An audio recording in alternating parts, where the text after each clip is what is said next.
আমরা প্রত্যেকেই জানি প্রতিটি জিনিস তৈরি হওয়ার একটা জায়গা আছে, যেখান থেকে জিনিসগুলি তৈরি হয়।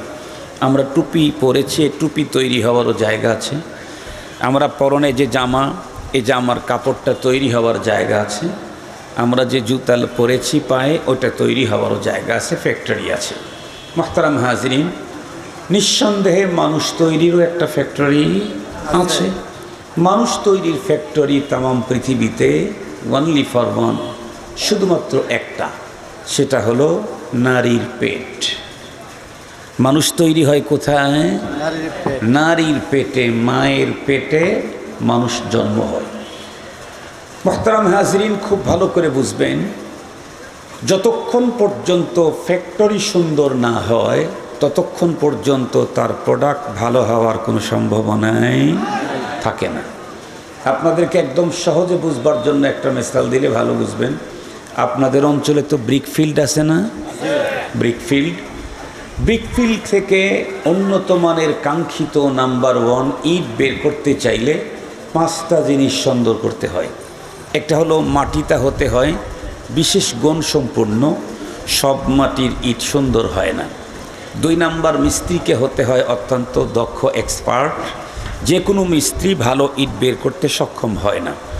3 নাম্বার হলো যেই মেশিনে মাটিটাকে ডাইলিউশন করে, এই মেশিনটা সুন্দর হতে হয়।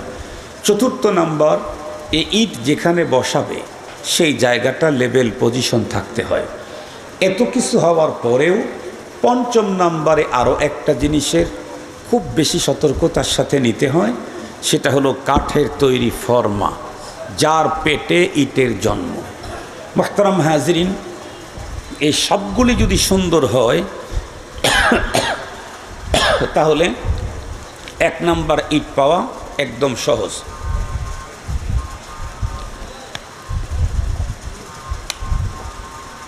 মনে করেন মাটি বিশ্ব সেরা, মিস্ত্রি পৃথিবীর ভিতরে নাম্বার 1, মেশিন পৃথিবীর লেটেস্ট আবিষ্কৃত সবচাইতে অত্যাধুনিক।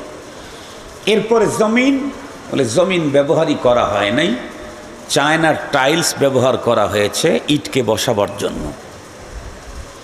সব ঠিকঠাক, কিন্তু ইট যেই ফর্মার পেটে জন্ম নেয় এই ফর্মাটাই শুধু বাঁকা, আর সব ঠিকঠাক আছে। বলুন তো দেখি, কিয়ামত পর্যন্ত চেষ্টা করে উন্নত মাটি দিয়ে, উন্নত মেশিন, উন্নত মিস্ত্রি চায়না টাইলসের উপরে ইট বসাইলেও একটা সোজা ইট কি কিয়ামত পর্যন্ত সম্ভব? কেন? ইটের জন্ম যার পেটে, সে নিজেই বাঁকা, সোজা ইট পৃথিবীতে আসবে কেমনে? মোহতারাম হাজরিন, খুব ভালো করে বুঝবেন, আদর্শবান মানুষ পেতে চাইলে 2 জন মানুষকে আদর্শ হতে হবে। একটা হলো বাবা, আর একটা হলো মা। বাবাকে আদর্শবান হতে হবে, মাকে আদর্শবতী হতে হবে। তাহলে আদর্শবান বাবা আর আদর্শবতী মায়ের পেট থেকে যেই সন্তান জন্ম নিবে সে হবে এ যুগের আব্দুল কাদের জিলানি, সে হবে হুসাইন আহমদ মাদানি, সে হবে মুঈনুদ্দিন চিশতি। সুবহানাল্লাহ বলেন। পক্ষান্তরে বাবা যদি হয় বাবাখোর বুঝেন নাকি? ট্যাবলেট খায়, ট্যাবলেট। আর মা যদি হয় সিরিয়াল ভক্ত, সবসময় ইন্ডিয়ান, এদেশের বিদেশের সিরিয়াল দেখে, তাহলে এই 2 জনের পেট থেকে কখনো কোনো দিনদার, পরহেজগার, আদর্শবান কোনো সন্তান আশা করা যায় না। আপনাদেরকে সংক্ষিপ্ত সময়ে বিষয়টা বুঝাবার জন্য অনেক বেশি মেসাল আমি আপনাদের খেদমতে পেশ করব না। আপনারা অবশ্যই দেখেছেন, আমরাও দেখেছি, যেই ফ্যামিলির ছোট থেকে বড় সবাই নামাজি, ওই ফ্যামিলির ছোট্ট বাচ্চা 3 বছর, 2.5 বছর, ও নিজে হাঁটতে শিখেছে। বাচ্চাকে মা যদি খাটের উপরে ঘুম পাড়াইয়া দিয়ে তার নিজ কাজে ব্যস্ত থাকে, বাসাটা আবার মসজিদওয়ালা বাসা, মুয়াজ্জিন আজান দিয়েছে, আজানের আওয়াজে বাচ্চার ঘুম যখন ভেঙে যায়, বাচ্চার পরনে কোনো কাপড় নাই, পোশাক নাই, ঘুম থেকে উঠেই এদিক ওদিক চেয়ে দেখলো বাবাও নেই, মাও নেই। এরপরে দেখবেন আজান যেই ফুরিয়ে যাবে, শেষ হবে, বাচ্চারা তখন আলনার উপর থেকে কোনো একটা কাপড় টান দিয়ে ফ্লোরের ভিতরে বিছিয়ে ল্যাংটা অবস্থাতেই নামাজির সুরত ধারণ করে দাঁড়ায় যাবে। দেখেছেন কি আপনারা কোনো দিন? কেন? কারণ এ বাচ্চা দেখেছে এই আওয়াজের পরে তার মা বাবা প্রত্যেককে এই অবস্থান গ্রহণ করতে। বাচ্চা এখান থেকেই শিক্ষা নিয়েছে। পক্ষান্তরে দেখবেন যে বাড়ির সবাই বিড়ি খায়, ভাই বিড়ি খায়, চাচা বিড়ি খায়, দাদা বিড়ি খায়, বাবা বিড়ি খায়, ওই বাড়ির দেখবেন 5 বছরের বাচ্চা ও পাটখড়িটাকে ভেঙ্গে এক কর্নারে আগুন লাগায়া বাড়ির এক কর্নারে গিয়া দাদার সুন্নত জারি করে দেয়। দেখছেন আপনারা? দেখছেন কখনো? চোখে পড়েছে? এই ছোট্ট বাচ্চাটা এগুলি শিখলো কোথায়? শিখেছে হলো বাবা আর মা তার পরিবেশের কারণে ওরা শিখেছে। কারি তৈয়ব সাহেব রহমতুল্লাহ আলাই খুতুবাতে হাকিমুল ইসলামের ভিতরে লিখেছেন, পৃথিবীর প্রথম টিচার হলো মা। পৃথিবীর প্রথম টিচার মা। পৃথিবীর প্রথম বিদ্যালয় হলো মার পেট, মার কোল। এটা হলো প্রথম বিদ্যালয়। সঙ্গত কারণেই আদর্শবান মানুষ পেতে চাইলে বাবাকেও আদর্শবান হতে হবে, মাকেও আদর্শবতী হতে হবে। তবে বাবা 10% আর মাকে হতে হবে 90%, 90%। কেন? সন্তান ধারণে বাবার চাইতে মায়ের ভূমিকা অনেক অনেক অনেক গুণে বেশি। সঙ্গত কারণেই বাবার চাইতে মাকে আরও প্রথম নাম্বারে দিনদার হতে হবে। আপনারা দেখেছেন কিনা, মনে পড়ে কিনা, আমরা যখন ছোট ছিলাম তখন শীতকালে ভাতের ভিতরে পানি দিত না। ওই কি বলে বাসি ভাত, ঠান্ডা ভাতটা সকালবেলায় বিভিন্ন জিনিস দিয়ে এটা সুন্দর করে সাইজ করে সবাই খেত। তো খাওয়ার পরে ছোট ছোট বাচ্চাগুলি খেলার সাথীদেরকে নিয়ে তখন বিভিন্ন এলাকায় ছড়ে ছিটে যাইত। তো তখন দেখতাম ছেলেগুলি জমিনের ভিতরে পাটখড়ি এটাকে পুঁতে রেখে একটার সাথে আর একটার সংযোগ দিয়ে এর উপরে কলা গাছের এই পাতা দিয়ে ঘর বানানোর কাজ করত। আর ওই জায়গাটি ঘরের ভিতরে বসে বসে ছোট্ট মেয়েগুলি কি করত? ওরা জমিন খনন করে চুলা তৈরি করত। মিশামিশি ছোট ছোট খুঁটি বাটিগুলি উঠিয়ে দিত, ভিতরে কিছু ময়লা অথবা কোনো গাছের পাতা পুতা দিয়া রান্নার কাজ শুরু করত। আবার মাঝে মাঝে কি বলতো, এমনিতেই হাত টান দিয়ে বলতে আগুন লেগেছে। আবার মাঝে মাঝে চেখে বলতো লবণ বেশি হয়েছে। ঠিক বললাম না? ঠিক বললাম? এই কথাগুলি আগের একজন কবিতার কবিতাতে প্রকাশ করেছিলেন। নরুপুষি আইসা শফি সবাই এসেছে, আমবাগিচার তলায় আজি তারা হেসেছে, রাধুনীদের রাধা বাড়ার পড়ে গেছে ধুম, বৈশাখ মাসের এই দুপুরে নাই যে কারো ঘুম, বাপমা তাদের ঘুমিয়ে আছে এই সুযোগে পেয়ে, বনভোজনে মিলেছে আজি দুষ্ট কটি মেয়ে, কেউ বা বসে হলদি বাটে, কেউ বা রাধে ভাত, কেউ বা বলে দুত্তুরি ছাই পুড়ে গেল হাত। এই যে দুত্তুরি ছাই পুড়ে গেল হাত, আগুন নাই, আগুনের লেশমাত্রাও নাই। শিখলো কোথার থেকে? কোন ইউনিভার্সিটিতে গিয়েছিল? নাকি তখন বড় ফোন ছিল? রিসিপি দেখেছে? কথা বলেন না কেন? রিসিপি দেখেছে? তখন তো রিসিপি ছিলই না, বড় ফোন ছিলই না। বাচ্চাগুলি ঘর বাঁধার কাজ করতে হবে, কার কাছে প্রশিক্ষণ নিল? মেয়েগুলি রান্না বাড়ার কাজ করতে হবে, কার কাছে প্রশিক্ষণ নিল? এগুলি তার বাবা আর মাকে দেখে দেখেই শিখেছে। এ কারণেই কোনো ব্যক্তি যদি চায় আমার ঘরের সন্তান আদর্শবান হোক, তাহলে প্রথমে বাবা আর মাকে আদর্শবান আদর্শবতী হতে হবে। যেই ঘরের মা বাবা দিনদার, পরহেজগার, আল্লাহওয়ালা, নামাজি, ওই ঘরের সন্তান ছোট থেকেই নামাজের ট্রেনিং শুরু করবে, পরনে পোশাক না থাকলেও। পক্ষান্তরে যেই বাড়ির বাবা মা ধর্মকর্ম থেকে অনেক দূরে, দেখবেন ওই সন্তান ছোটবেলা থেকেই নাস্তিকতার দুর্গন্ধ তার কথা থেকে বের হবে। মুহতারাম হাজিরিন, খুব ভালো করে কথাগুলি বুঝার জন্য চেষ্টা করবেন, খুব ভালো করে কথাগুলি বুঝার জন্য চেষ্টা করবেন। আমাদের দেশে প্রত্যেকেই চেষ্টা করতেছি আদর্শবান মানুষ দরকার, আমার ফ্যামিলিতে দরকার, আমার ঘরে দরকার, কিন্তু আদর্শবান মানুষ তৈরির সব পথ বন্ধ করে দিয়েছি। আজকে একটু তাকায় দেখেন না স্কুল কলেজগুলোর দিকে, একটা সময় তো আমরা হুজুরদেরকে ওয়াজ করতে শুনেছি, অভিভাবকদেরকে হায় হুতাশ করতে দেখেছি কি, ছেলেরা কলেজে গেলেই সিগারেট খায়, ছেলেরা ভার্সিটিতে গেলেই মাদকাসক্ত হয়, এই জাতীয় কথা। এখন কি দেখেন, এখন তো স্কুলে ছেলেরা তো মাদকাসক্ত হয়, স্কুল কলেজ ইউনিভার্সিটির মেয়েরাও এখন প্রতিযোগিতার সাথে সিগারেট খায় আর মাদক গ্রহণ করে।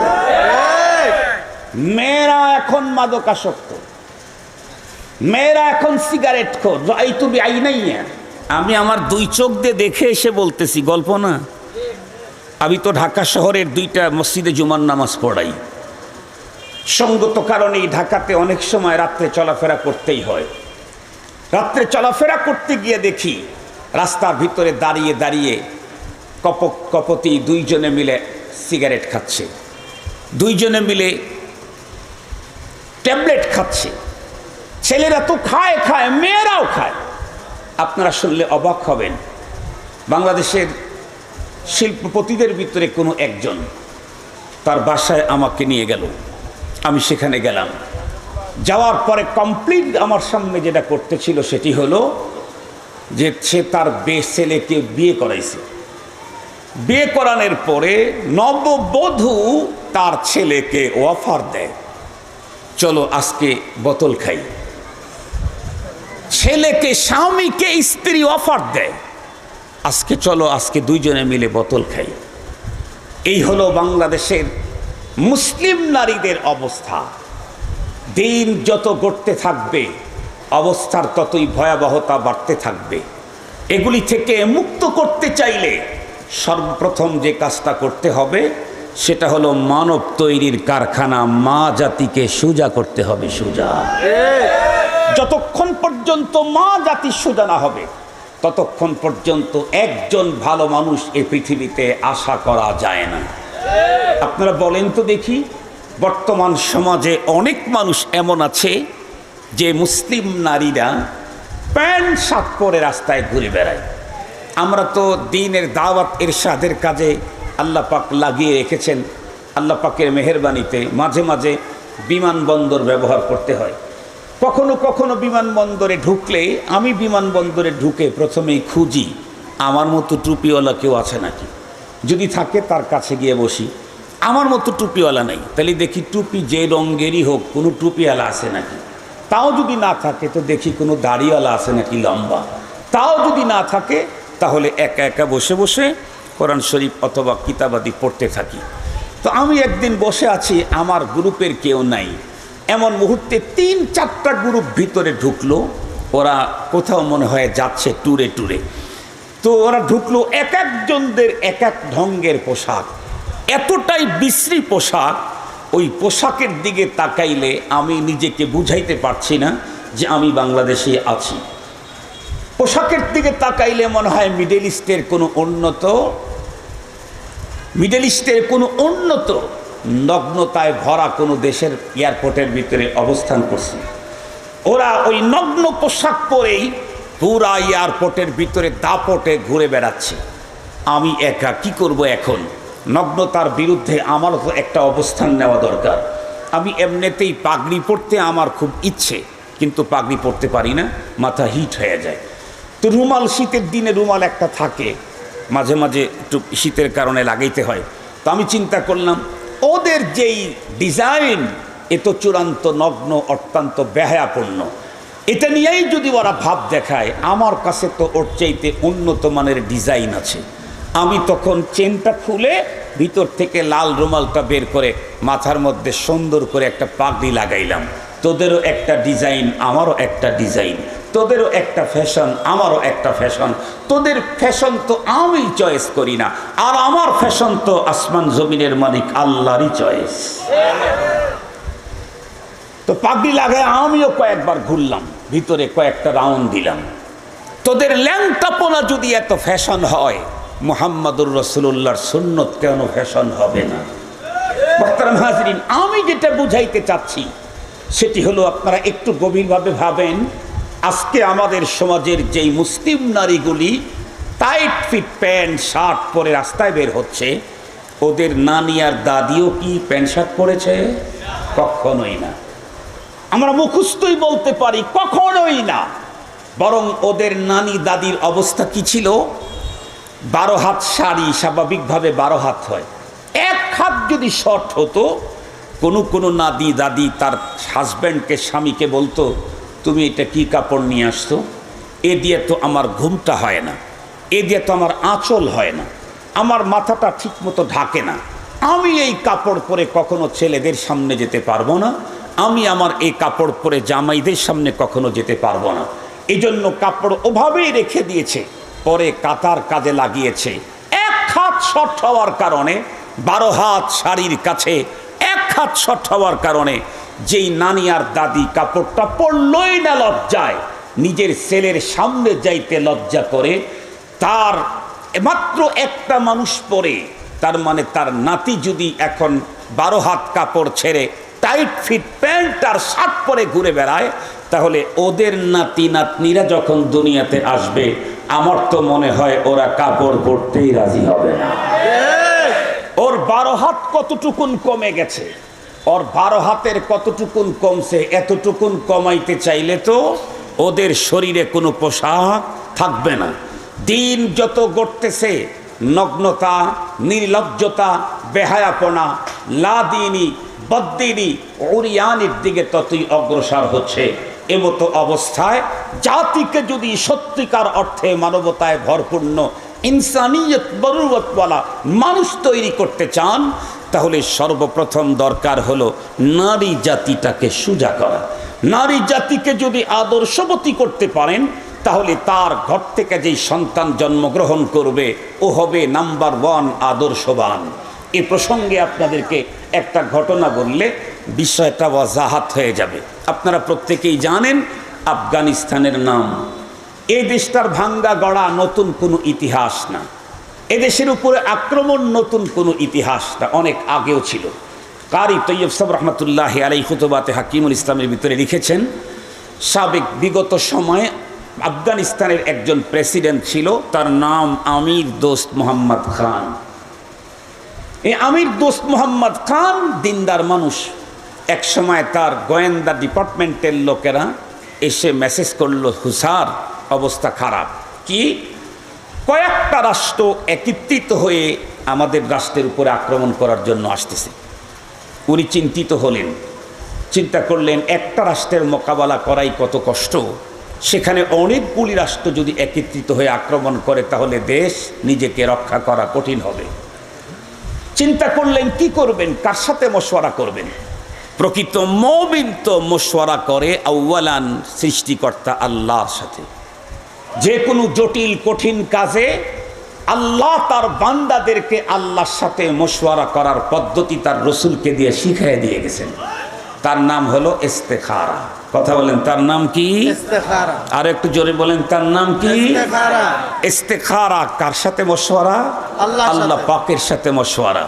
আল্লাহ তার রসুলকে দিয়া শিখায় দিয়ে গেছেন, যে কোনো জটিল কঠিন কোনো কাজ কাকের সাথে মশওয়ারা করবে, খুঁজে পাচ্ছ না তো তোমার রবের সাথেই তুমি মশওয়ারা করো। ইস্তেখারা করলেন, দোয়া করলেন, রব্বুল আলামিন তার দিলের ভিতরে তরতিব একটা ঢুকায় দিলেন। কি? একটা কাজ করো, তুমি তোমার ঔরসজাত বড় সন্তানকে এই যুদ্ধের সেনাপতি হিসাবে ঘোষণা দাও। অন্য কাউকে দিলে সে অপর দিক থেকে বড় কোনো অফারের লালসায় মির্জাফরি করতে পারে, তোমার সন্তান তো আর মির্জাফরি করবে না। কেন? তোমার অবর্তমানে তোমার সন্তান রাষ্ট্রপ্রধান। এর চাইতে বড় অফার তো দুনিয়াতে কোনো রাষ্ট্রের জন্য আর হতে পারে না। মুসলমান ভাইরারে আমার কথা ভালো করে বুঝবেন। কারি তৈয়ব সাহেব রহমতুল্লাহ আলাই কিতাবের ভিতরে লিখেছেন, শেষ পর্যন্ত উনি এই সিদ্ধান্তকে বাস্তবায়ন করার জন্য সৈন্যদেরকে ডাকলেন, লম্বা হেদায়েত দিলেন, কমান্ডার ইন চিফের দায়িত্ব দিলেন তার ঔরসজাত বড় সন্তানের হাতে। হেদায়েত দিয়ে দিলেন, দেখো বাবা, যতই সুন্দর সুযোগ পাও কবু তোমরা তাদের উপরে আক্রমণ করবা না, শুধুমাত্র প্রতিহত করা হলো আমাদের কাজ। ওরা যেন কোনোভাবেই আমাদের দেশের 1 ইঞ্চি মাটি দখল করতে না পারে। যদি অনেক বড় সুযোগ দেখো যে তোমরা ওদের উপরে আক্রমণ করতে পারো, এরপরেও আক্রমণ করবা না, শুধুমাত্র দেফা করবা, প্রতিরোধ করবা, আক্রমণের কোনো দরকার নাই। হেদায়েত দিয়ে তখন ছেড়ে দিল। আল্লাহর বান্দারা চলে গেল সীমান্ত এলাকায় দেশটাকে রক্ষা করার জন্য। ওই দিক থেকে কয়েকটা রাষ্ট্রের সশস্ত্র বাহিনী অস্ত্রে শস্ত্রে সজ্জিত হয়ে দেশটা দখল করার জন্য কঠিনভাবে যখন আক্রমণ করলো, এত লম্বা আক্রমণ, দিন যায় সপ্তাহ যায়, এখনো পর্যন্ত কেউ হারে কেউ পারে না। এদিকে আমির দোস্ত মোহাম্মদ খান তার বন্ধুরা আমার কার্যালয়ে বসে বসে শুধুই চিন্তিত। এমন অবস্থায় তার গোয়েন্দা ডিপার্টমেন্টের অনেকগুলি লোক এসে উপর্যুপরি মেসেজ দিল, স্যার অবস্থা বড় ভয়াবহ, আপনার সন্তান ভীরু কাপুরুষের মতো রণাঙ্গনে পৃষ্ঠ প্রদর্শন করে ভেগে চলে গেছে। আমির দোস্ত মোহাম্মদ খান সাহেবের মাথার উপরে মনে হয় যেন আসমান জমিন ভেঙ্গে পড়ল। আরে আমি করলামটা কি? সেনাপ্রধানকেই যদি কমান্ডার ইন চিফের দায়িত্ব দিতাম, এই জাতীয় কাজটা হয়তো সে কখনোই করতো না। আমি আমার সন্তানকে দিয়ে কাজটা কি করলাম? এক পর্যায়ে উনি খুব বেশি পেরেশান, কোনো কিছুই মিলাইতে পারতেছেন না। এক পর্যায়ে হাঁটি হাঁটি পা পা করে তার বাসার দিকে রওনা করলেন।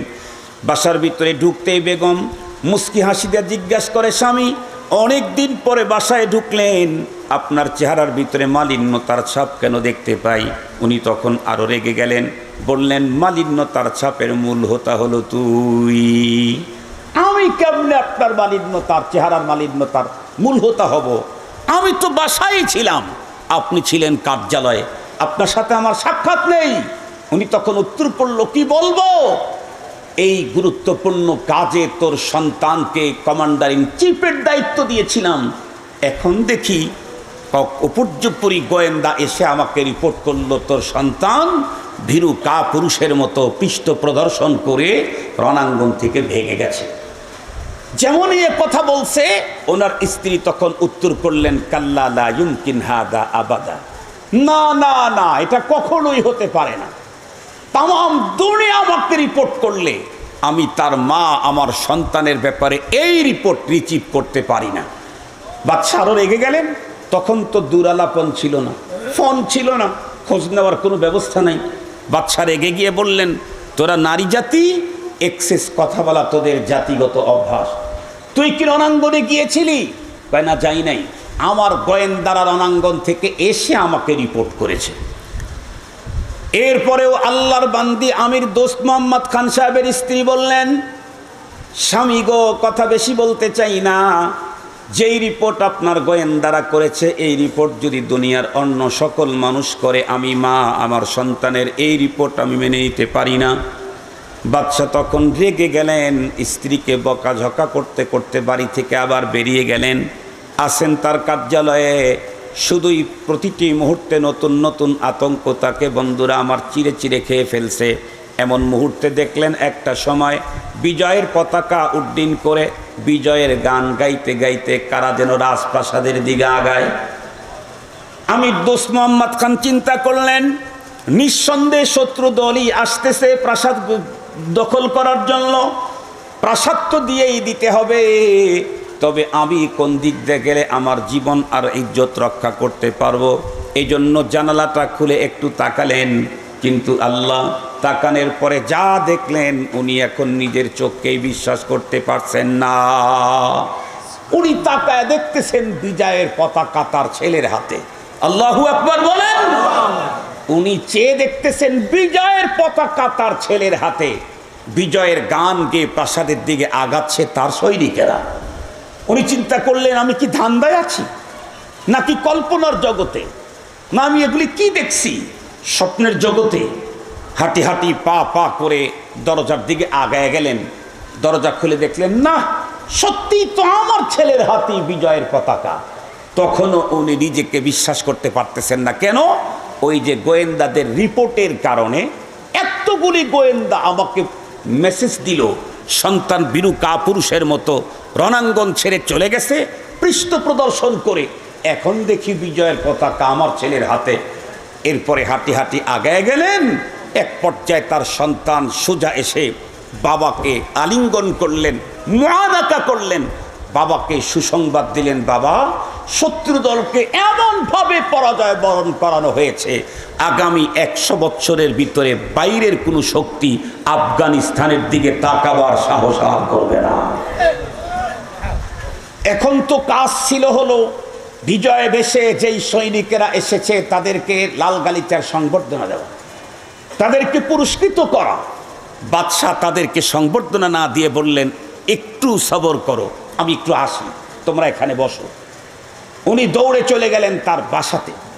বাসায় ঢুকতেই মধুর কণ্ঠে স্ত্রীকে ডাকছিলেন, বেগম বেগম।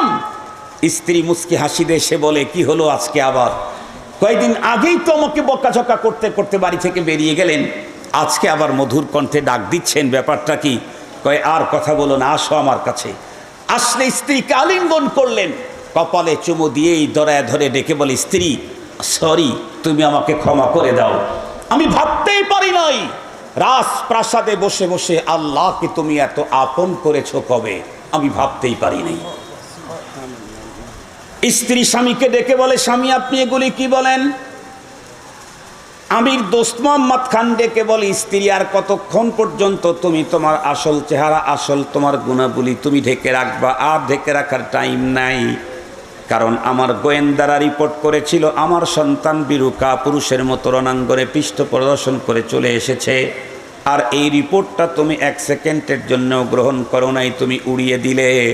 তুমি তো ওই জায়গায় যাও নাই, আল্লাহর সঙ্গে গভীর সম্পর্কের কারণে তুমি ওই জায়গার প্রকৃত অবস্থা বলতে পেরেছ। সত্যিই তো গোয়েন্দাদের রিপোর্ট মিস হলো, তোমার রিপোর্টটাই সত্য হলো। স্ত্রী তখন ডেকে বলে, না না স্বামী আপনি ভুল বলছেন, আমি কখনো রাজপ্রাসাদের ভিতরে বসে আল্লাহর এত প্রিয় হতে পারি নাই। আল্লাহর প্রিয় হতে চাইলে রাজপ্রাসাদের এই উন্নত বিছানায় থেকে আল্লাহর প্রিয় হওয়া যায় না।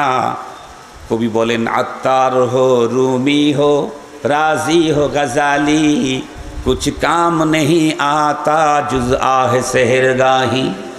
আত্তার হো রুমি হো রাজি হো গজালি, কুছ কাম নেহি আতা জুজ আহ সেহরগাহি। আর একজন বাংলা কবি বলেন, বসন ছিনিয়ে রেশম জড়ায়ে কি দোষে চাপালে জুলুম, প্রভু প্রেমিকের নহে যে এ বেশ, এ কথা নাই কি মালুম, এ কথা নাই কি মালুম।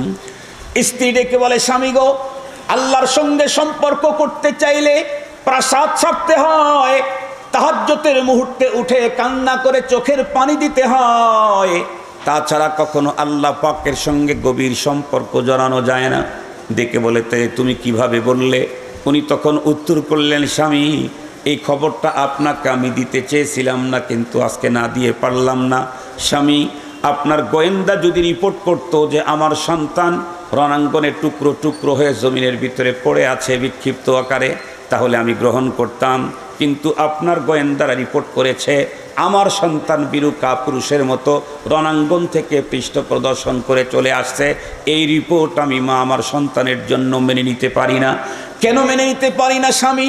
শুনেন, এই সন্তান যেদিন আমার পেটে আসে সেই দিন থেকে সন্তান ভূমিষ্ঠ হওয়ার আগ মুহূর্ত পর্যন্ত আমি আমার এই চেহারা ভিন্ন কোনো পুরুষকে দেখতে দেই নাই। স্বামী গো, সন্তান যখন আমার পেটে আছে তখন থেকে সন্তান ভূমিষ্ঠ হওয়া পরবর্তী দুগ্ধ পান করাকালীন পর্যন্ত আমি আমার মুখ থেকে একটা ফাহেসা কথা, একটা মিথ্যা কথা বের করি নাই। স্বামী গো, আমি যতক্ষণ পর্যন্ত সন্তান আমার পেটে ছিল ততক্ষণ পর্যন্ত 1 ওয়াক্ত নামাজ আমি কাজা হতে দেই নাই। প্রতিদিন আল্লাহর কালাম কমপক্ষে 2 টাইম পড়তাম।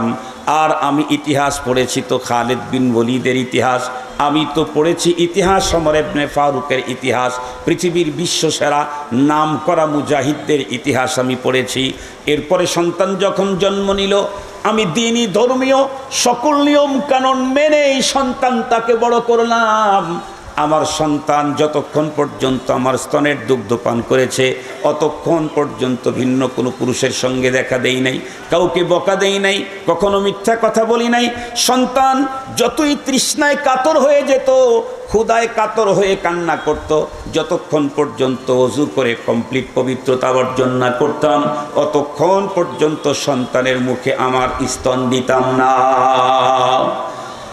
স্বামী গো, এত কিছু মেনে যেই সন্তানটাকে পেটে ধারণ করলাম, যেই সন্তানকে দুগ্ধপান করাইলাম, যেই সন্তানকে ছোট্টবেলায় নীতি নৈতিকতা শিষ্টাচার ইসলামী তাহজিব তামাদ্দুন শিক্ষা দিলাম, ওই সন্তান রণাঙ্গনে টুকরো টুকরো হয়ে পড়ে আছে। কথা বললে স্বীকার করতাম, বিশ্বাস করা যেত, কিন্তু রণাঙ্গন থেকে বিরুকা পুরুষের মতো চলে এসেছে এমন আদর্শহীন সন্তান আমি তো জন্ম দেই নাই।